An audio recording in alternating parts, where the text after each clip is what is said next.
Olá, você já deve ter ouvido falar daquela animação Vida de Insetos, de 1998 da Pixar?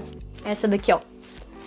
Se você tem minha idade, provavelmente você deve ter crescido assistindo essa animação e muitas outras. Eu, por exemplo, sei algumas falas. E se você é um pouco mais novo que eu, você já deve ter tido acesso, já deve ter ouvido falar, mas vale a pena. Hoje eu vou dizer pra vocês que quem escreveu esse desenho foi Marx e Engels. Mentira, não foi, mas o desenho é um belo exemplo de como eu posso explicar para vocês a luta de classes que é proposta pelos autores. Meu nome é Bia Siqueira e hoje a gente vai tratar de luta de classes aqui no site.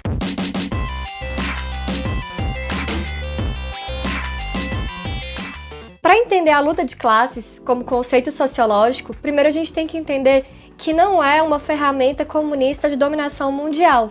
Calma, não é. É só um conceito sociológico. E eu vou explicar ele para vocês. Pense comigo a história da humanidade. A história da humanidade, ela explica que as sociedades, os grupos sociais, eles são divididos em classes e eles são hierarquizados. Por exemplo, na monarquia, existe a centralização do poder político, enquanto que as outras pessoas tinham uma hierarquia social menor. Isso existia no sistema feudalista, isso existia no sistema escravista, enfim, em vários sistemas sociais existem essas hierarquias.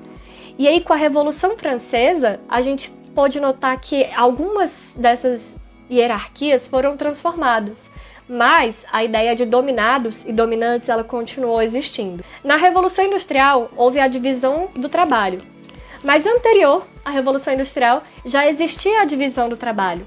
Existia a divisão social sexual do trabalho e existia a racial. A sexual dizia respeito de como as mulheres elas tinham funções que os homens não tinham. Função do lar, função de criação dos filhos. Eu vou fazer um vídeo depois só para explicar a divisão sexual do trabalho e as consequências dela até hoje na nossa vida, no nosso dia a dia. Já a divisão social do trabalho racial foi aquela pautada no racismo, onde escravizaram-se as pessoas negras com a ideia eugenista de que a população branca era superior aos negros. Essa ideia ela foi positivada cientificamente, religiosamente, enfim, em várias esferas da sociedade, para explicar que os negros deviam ser escravizados porque eles eram inferiores. Isso é um absurdo. Vocês sabem que a gente discorda disso completamente. Deve ter tipo uns 10 vídeos da gente aqui no Historiante explicando os grandes erros da ideia eugenista e o quanto isso acarretou no fascismo. Enfim, é um grande absurdo. Mas existiu essa divisão do trabalho, onde alguém era servo e alguém era proprietário dessa pessoa. O quão louco é isso, né? Você ser dono de alguém. Ou seja, essa pessoa é transformada em mercadoria, em um objeto. Enfim, com a ascensão da burguesia, depois da Revolução Francesa, os modelos sociais, eles começaram a se transformar um pouco. Antes era muito paternalista e feudalista. No entanto, isso foi se transformando e começou a virar um sistema burguês, capitalista e globalista, onde as relações ficariam um pouco universalizadas e todas pautadas em uma coisa só: dinheiro. Porque o dinheiro virou a grande moeda de troca e que estabelecia como seriam as relações. As relações trabalhistas no modelo feudalista era muito pautada no paternalismo, na ideia de que meu chefe é também meu amigo, que tem um pouco de papel ali do padrinho do meu filho, e tinha um pouco de relações familiares ali. E no sistema capitalista não. Essa coisa é um tanto apagada e há um distanciamento, porque é o dinheiro que vai determinar a sua relação com o próximo. Com isso, a gente vê surgindo então alguns conceitos muito delicados, que a gente precisa tratar sobre isso depois também. A objetificação de algumas coisas e a monetização de algumas coisas, como por exemplo a terra.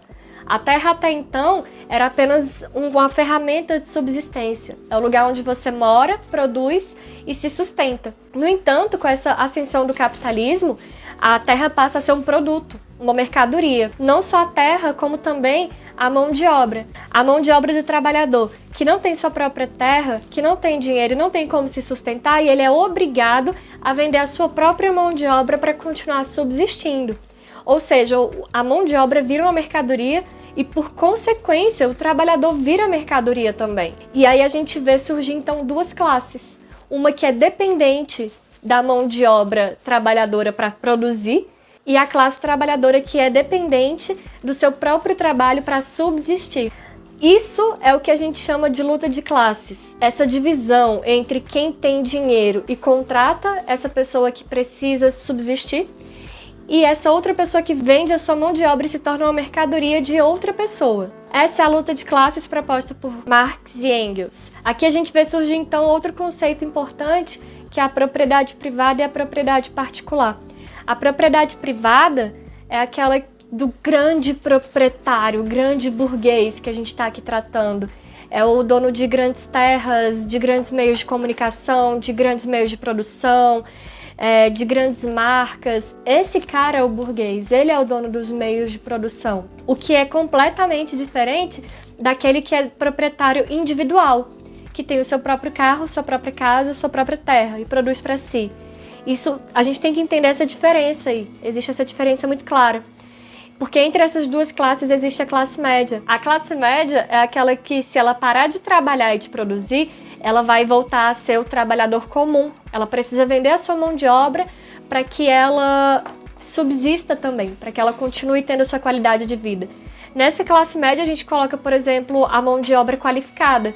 É professor, advogado, médico, até juiz. São pessoas que às vezes são funcionárias públicas, funcionários do Estado, mas que continuam dependendo da sua força de trabalho para poder se manter. E o que é que isso tudo tem a ver com Vida de Insetos da Pixar? Finalmente, né? Porque eu tô aqui falando há horas e até agora não chegou lá. Vou chegar. Quando a gente começa a pensar que a sociedade é dividida e hierarquizada entre quem produz e quem não produz, a gente pode fazer essa análise com o Vida de Insetos, onde as formiguinhas elas colhem as sementes, elas fazem a colheita, fazem ali o acúmulo de comida e tal, e elas só têm direito a ter sua própria terra e a sua própria comida para subsistência. Só que o que sobra daquilo, o restante, é tudo dos gafanhotos, que não produzem nada. Eles só vão lá, pegam essas coisas, pegam a comida que elas produziram e levam para si.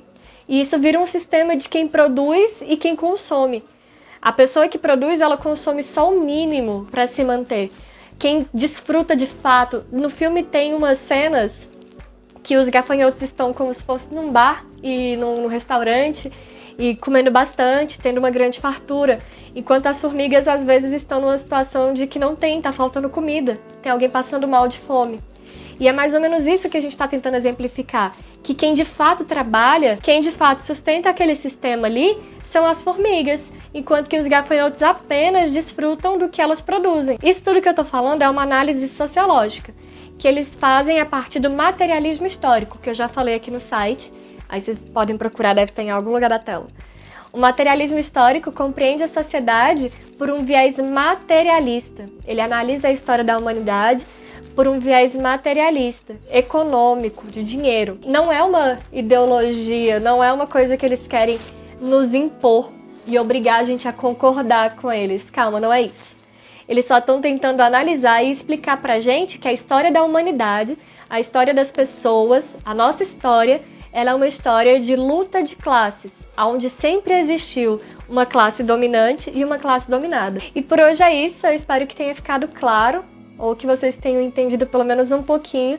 Se não entenderam, deixem nos comentários e aí eu vou respondendo e a gente vai dialogando. E se você gostou do vídeo, gostou do conteúdo, deixa seu comentário aqui, se inscreva no canal, ativa o sininho e pode também entrar lá no apoia-se/historiante e se tornar um apoiador. Os nossos apoiadores têm grupo secreto, acesso a conteúdo exclusivo, enfim, só vantagens. E um beijo, até a próxima!